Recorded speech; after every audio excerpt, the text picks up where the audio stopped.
ఆర్కేని లీడర్స్‌గా అర్హులు కాదు అని సెలెక్ట్ చేయమన్నప్పుడు, ఆర్కే వచ్చి రోహిత్‌ని అండ్ చరణ్‌ని, ఆర్‌చే చరణ్‌ని సెలెక్ట్ చేసుకుంటాడు. రీజన్ ఏంటంటే "నువ్వు నిన్న గేమ్‌లో ఫౌల్ ఆడావు. ఒక కెప్టెన్‌గా, ఒక లీడర్‌గా నువ్వే ఫౌల్ ఆడితే రిమైనింగ్ మీ టీమ్‌కి నువ్వేం చెప్తావు" అని చెప్పి ఆర్కే అంటాడు. దానికి రోహిత్ అనుకోని చేస్తే అది ఫౌలు. అనుకోకుండా జరిగితే అది మిస్టేక్. నేను ఫౌల్ ఆడలేదు. మిస్టేక్ చేశాను. అండ్ ఆల్సో నేను నిన్న ఆడిన గేమ్‌లో ప్లేయర్స్‌ని ప్లేస్‌మెంట్ చేయడంలో బెస్ట్ ఇచ్చాను. అండ్ నా స్ట్రాటజీస్ వర్కౌట్ అయ్యాయి. అని చెప్పి తను డిఫెండ్ చేసుకున్న విధానం చాలా బావుంది. చాలా డిఫెండ్ చేసుకున్నాడు. అండ్ పక్కన చరణ్ కూడా సెలెక్ట్ చేశాడు కదా! అర్హుడు కాదని.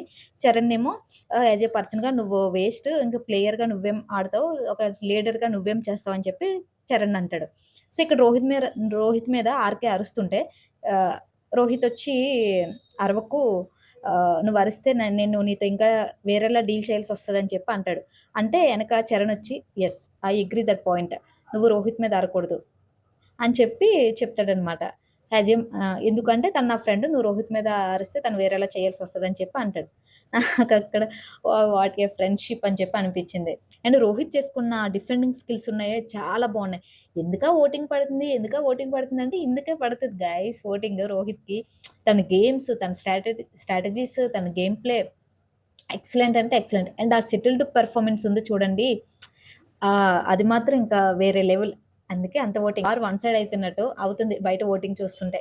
సూపర్.